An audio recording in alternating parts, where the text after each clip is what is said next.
salaamaaleykum mbokku internetu Halima TV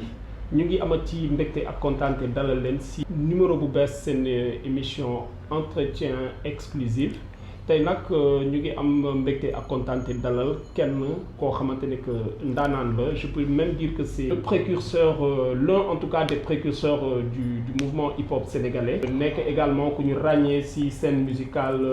africaine mondiale mooy Deguety membre fondateur du groupe Positive Black Soul tey moom la ñu dalal si suñu entretien exclusif donc on est chez lui à la Liberté 6 Deguy bonjour. Bonjour na ngeen def. donc ñu ngi lay remercier déjà si accueil bi nga ñuy réservé chez vous. merci ñoo ko bokk. c'est normal. voilà donc encore une fois bienvenue sur Halima TV et ñu bàyyi la déjà d'abord nga nuyoo mbokku internet yi ou bien. waaw di leen nuyu yéen ñëpp di leen dalal ci Halima TV voilà quoi man je m'appelle Deguety je suis artiste auteur compositeur sénégalais voilà donc Deguy avant ñu dugg ci émission bi il faut que ñu wax aussi ci actualité bi l'actualité aujourd'hui mooy que coow gaz ak pétrole bi nga xamante ne que ñu ngi koy wax déjà biir Sénégal partout dans le monde entier mu nekk benn scandale boo xamante ne que la presse sénégalaise wax na ko des acteurs politiques ak activistes yi yëpp membres société civile wax nañ ci coow li amuloon yenn ampleur yi mais la BBC ba ñu ñëwee ba def publier benn reportage ci affaire bi ci la coow li jóg ba présentement ni sax l'accusé ki nga xamante ne dañ ko pointé woon du doigt le frère du président Macky Sall à l'occurrence Aliou Sall moom jot na démissionné yow ban lecture nga ci def. Bon lecture bi mu si def mooy ne que déjà les Sénégalais ont réagi c'est vrai juste après le truc de BBC. Je sais que avant cela d'autres Sénégalais ont pointé du doigt ce problème du pétrole. Il n'y a pas eu de réaction mais dès que la BBC en a parlé beaucoup, je dirais pas tout le monde mais beaucoup en tout cas ont réagi. Bon, ça se comprend, c'est une question patrimoniale, c'est une histoire de patrimoine. Ce pétrole, ce gaz, tout ça, c'est des richesses du Sénégal. Et si c'est présenté, si on nous dit que une personne ou un groupe de personnes veut s'approprier li nga xamante ne ñun ñëpp ñoo ko moom, c'est tout à fait naturel que gars yi tëb mer wane seen mer, que gars yi casse, tout ça. Cependant, man personnellement yàgg naa suivre actualité internationale bi ak groupe de presse yi ak gouvernement ni ñuy bouger. Je dirais que on s'est tous un peu précipités, autant ceux qui gèrent l'histoire du pétrole et du gaz que les journalistes et que le peuple. Et qu'on doit faire très attention à ce qu'on appelle la malédiction de l'or noir. Pétrole moom ñu bëri seetlu nañ ko fu mu feeñ rek yàlla nañ ci yàlla musal bu fa guerre amul coow bu bëri dina fa am. Parce que affaire xaalis la. waaw affaire xaalis la mais c'est-à-dire pétrole aussi loolu peut-être que problème bi ngay wax la malédiction du pétrole mun nañ ne c'est juste en Afrique parce que am na yeneen pays boo demee dëkku naar yi par exemple le Qatar. Ah non dëkku naar yi dañuy Arabie Saoudite. xam nga pétrole la ngi fa et pourtant amul coow. non il revenait un peu en arrière. dëkku naar yi yàgg na am problème yooyu. yàgg na am problème yooyu. problème pétrole. problème pétrole problème mu ressource kii nii lu tax exploitation des ressources. ouais bon c'est-à-dire donc peut-être que vous yow di nga ma waxu Syrie. mais Syrie Irak kii affaire bande de Gaza bi yooyu yëpp ay affaires yu si laxasu la. entre Palestine ak Israël ak affaire yooyu tout nii. ouais mais je veux dire que y a d'autres pays yi nga xamante ne que aussi ñoom situation bi dañ koy gérer. avec diligence. ma lay jox benn exemple par exemple ay Venezuela. am na dëkk yu bëri yoo xamante ne dafa riche en pétrole bi nga xam ne xoolal catastrophe yi fi am kii ne embargo yi leen gars yi di def. pression yi leen gars yi di def parce que dañuy bëgg exploiter gars yi bañ. ñu waddal seen monnaie. dévaloriser seen kii yëpp tu donc c'est pas seulement sous forme de guerre. guerre bi du ay mété rek. yenn saa yi c'est une guerre économique. yenn saa yi c'est une guerre psychologique. yenn saa yi c'est une guerre même culturelle. dañuy dugg sax ba dugg. da ngay xool par exemple y am na dëkk yoo xamante ne gars yi duñ ñëw foofu di guerre ak ñoom mais dañ leen di jaxase ba seen entre ethnie ñuy rayante wala entre appartenance religieuse chrétien musulman kii ni déstabiliser pour après kii je ne dis pas que c'est le cas fii egguñu foofu yàlla bu ñu fa mës a egg mais je préviens et je crois que c'est mon devoir et votre devoir aussi que ñu wax gars yi d'y aller avec des pincettes si monsieur Sall Aliou liñ koy jiiñ xam nga man gisuma documents yi on nous a présenté beaucoup de documents autant lui que d'autres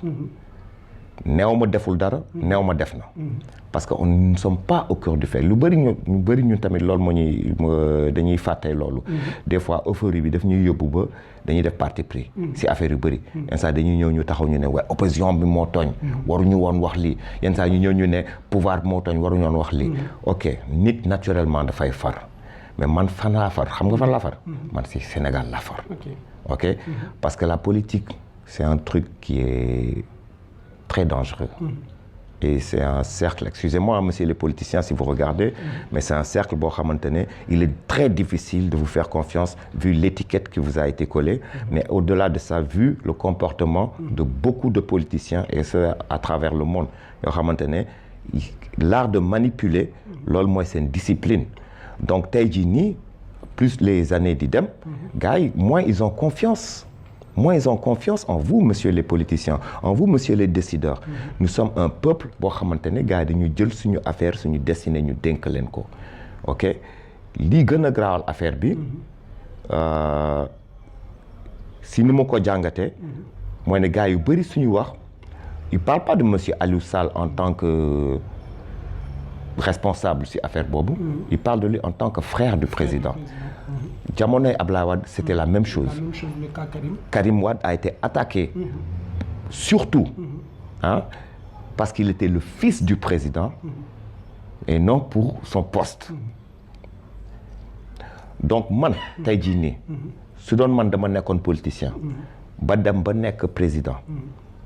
peut-être beaucoup trouveront injuste li may wax ni mais man dinaa def tout ba sama famille sax du bokk ci affaire yooyu parce que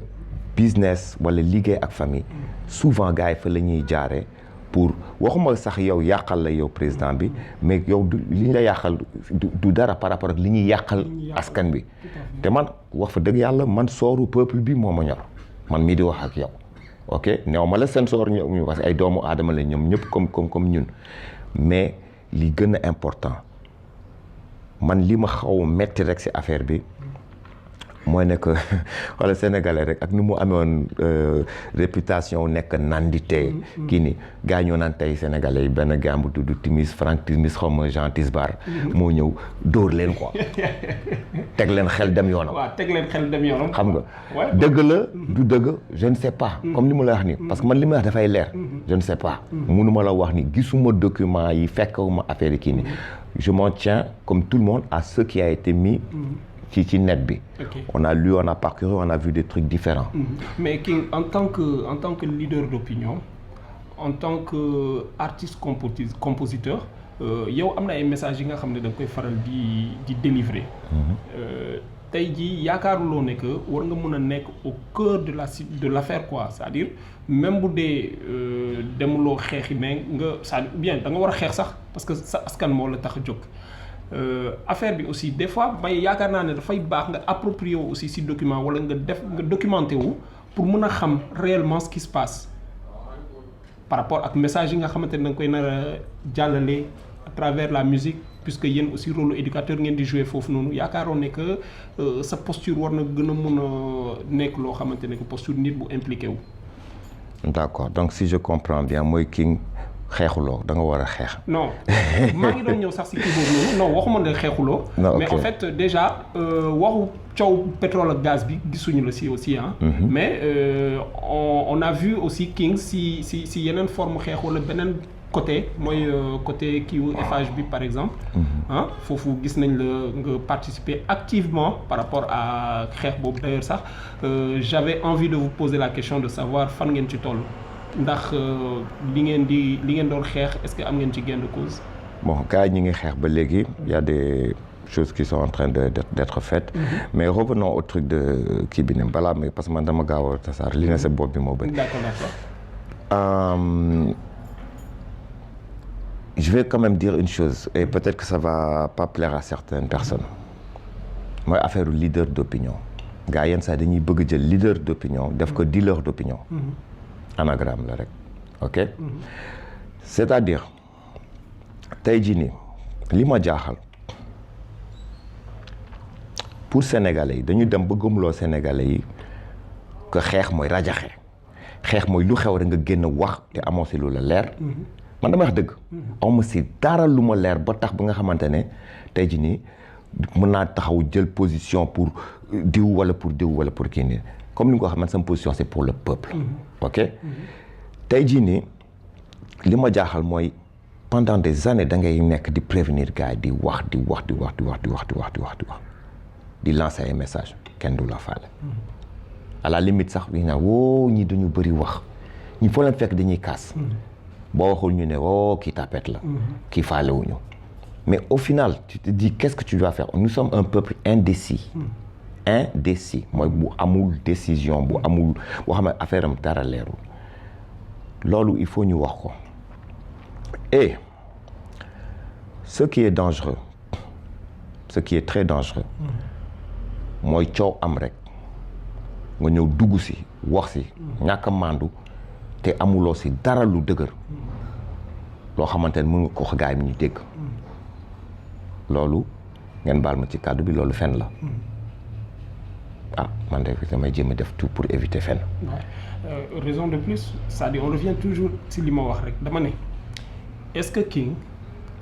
warul mun a am beneen taxawaay c'est-à-dire dem mener ay investigation c'est-à-dire jéem a xam réellement fan la dëgg bi féete pour au moins mun ko rétablir par rapport ak message yi nga xamante ne que foofu sax boobaa doon sax dealer d'opinion mais boobu moom leader d'opinion di nga. non parce que dealer d'opinion yi mooy ñuy diffuser ay fausses informations. fausse information ok mais information aussi am na noo koy toppee ak noo koy saytoo. am na information yoo xam doo ko mës a jot sa live. doo ko mës a est-ce que xam nga loolu yow.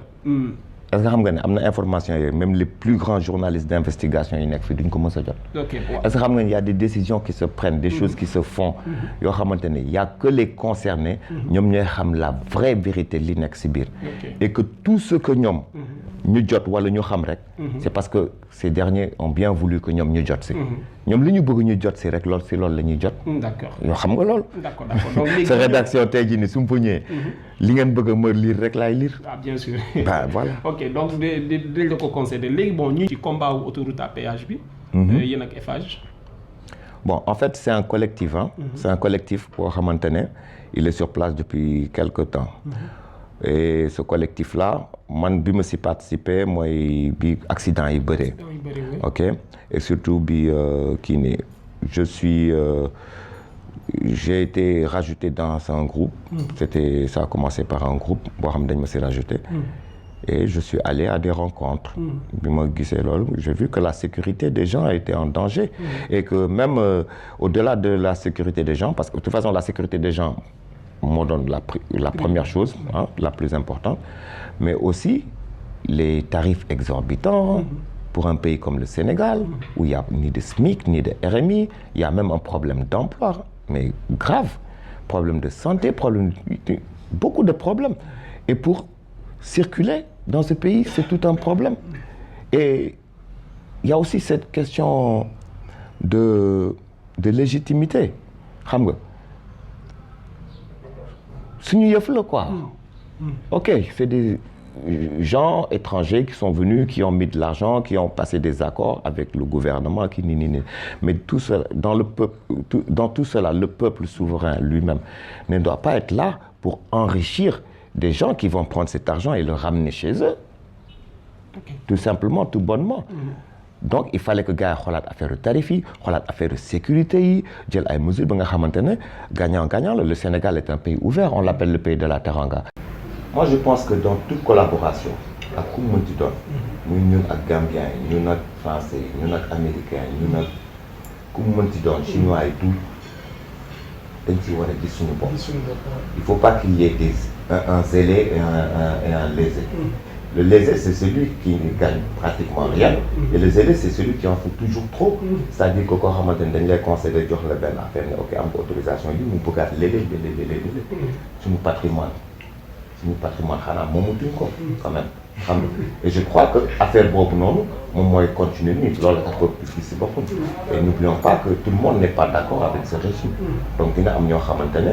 c'est un bon moyen aussi xam nga de révolter le peuple xam nga et la vérité doit sortir ok la vérité dafa war a leer gars yi dañu war a wax gars yi ñu mu demee ok le plus important c'est l'avenir du Sénégal le plus important c'est ce qu'on peut tirer de ce que Dieu a bien voulu nous donner comme ressources et qui peut régler beaucoup de problèmes si c'est bien géré. Je dis bien si c'est bien géré, pas si c'est bien digéré. Parce qu'il y a ceux qui gèrent et ceux qui digèrent. Voilà. Mais est-ce que la communication passe? Est-ce que vous parvenez à expliquer réellement le problème aux populations pour que nous, au moins, nous puissions réellement enjeu? Parce que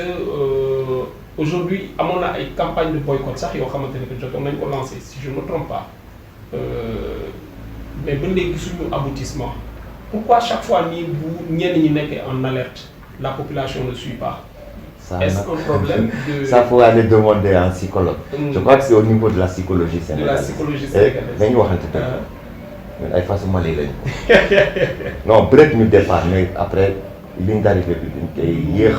sinon ça d'une côté. Nous avons qui aime bien châtier. Sénégalais, nous devons un départ. Est-ce que nous avons découragé d'arriver?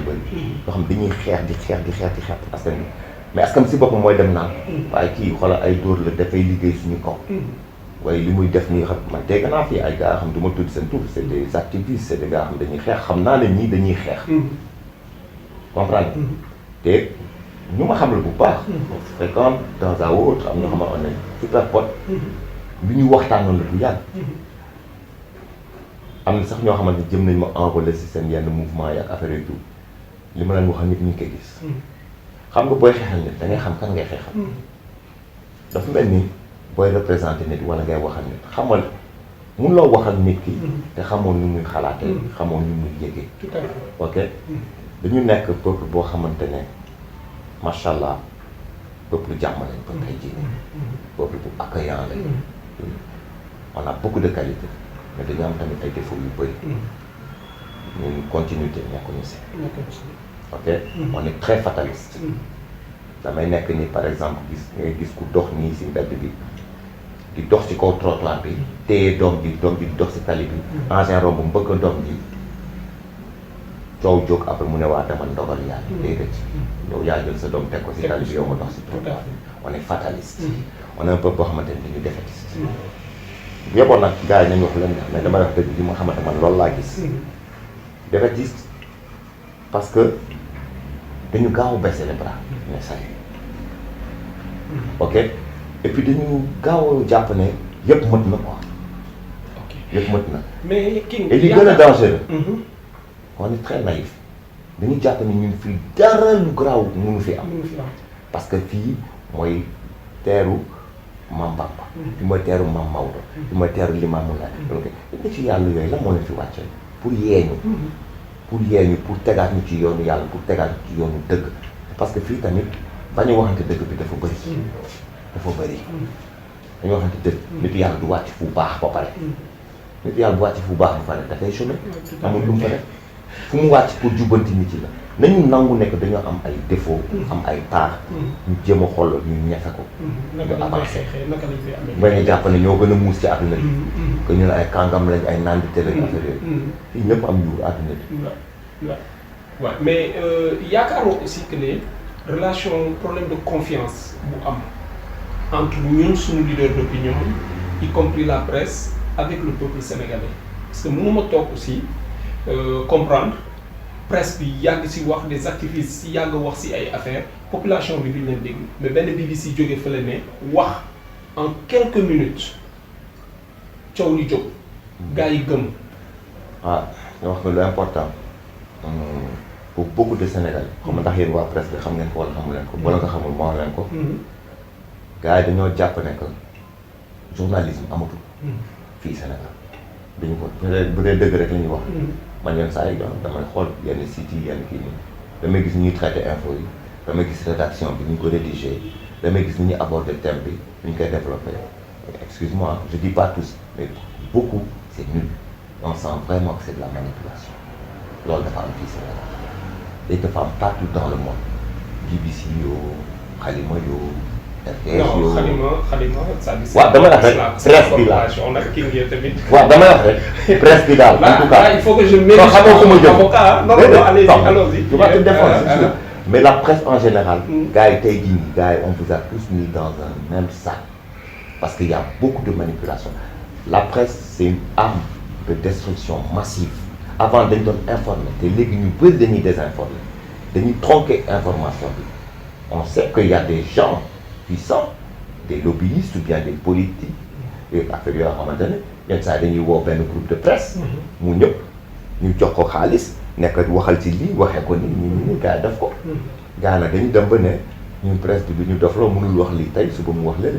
looloo tax nga gis kuy jóge bitim réew ñëw gars yi kooku la ñuy gëm parce que dañu naan kii bon nga gis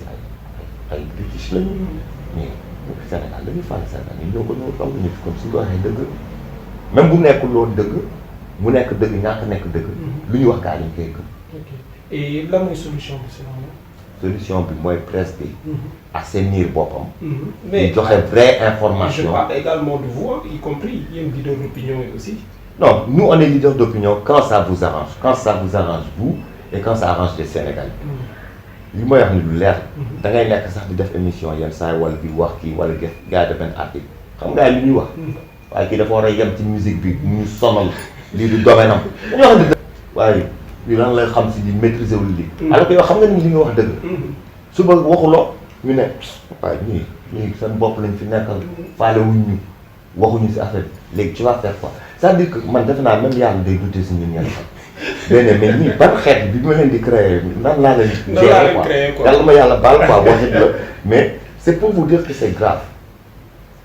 dafa mel ni xamuñu luñ bëgg on est des gros enfants xam nga il faut tamit benn instant peuple mënul avancer te amul te confiance reñewul confiance totale nag amul fenn foo dem si monde bi am na ñuy nangu am na ñu dul nangu et c'est normal parce que loolu mooy indi waxtaan mais fii au lieu mu indi waxtaan xuloo lay indi xuloo ak waxtaan bokkul werante ak waxtaan bokkul werante mooy dañuy weerante te ku nekk di weer sa morom waxtaan mooy dañuy wax après ñu tànn ci wax ji ku nekk jël li nga xamante ne mooy gën ok Sénégalais yi on doit être solidaires entre nous on doit mettre la patrie au-dessus des partis ku si nekk sa culte nga vivre ko ni nga ko yàlla bindalee si sa livre saint bañ a tooñ keneen ki ku am sa tarixa nga topp sa wasila si li mu la wax bañ a xas keneen ki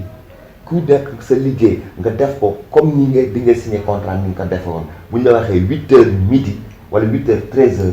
c'est-à-dire 6h jóg nga 7h départ nga mais 8h la gars yi di yeewu booy dem jaare si VDN bi yenn saa nga gis gars yi di liggéey ay 9h 10h nga gis leen mu def embouteillage fii la am qu'est-ce qu'on veut on veut tout avoir mais sans beaucoup d'efforts mënta nekk benn dëkk musul développé wu noonu boo joxee exemple yenn dëkk yu développé yi naan waaye non c'est pas comparable léegi kan nga bëgg ma comparer suñu réew boo xamante ni ñoo ko tey du ma comparer suñu bopp man du ma tey jii nii su may comparer sama bopp du ma comparer koo xamante ne man ak moom ñoo bokk li ñuy def ñoo yem si li ñuy def plutôt wala koo xamante ne ma raw damay xool ku ma raw ma comparer sama bopp ak pour jëm ko dab ba sax dépasser ko donc dañuy bàyyi fausse excuse yooyu boo waxee naa waaye fii du France fii du États-Unis fii du Égypte fii du xam nga Afrique du Sud fii nii non da ngay xool kii la dépassé kii nga xamante ne si lii moom moo la si gën a xarañ nga xool yow li ngay def ak moom li muy def nga jéem a def mieux que lui man loolu laa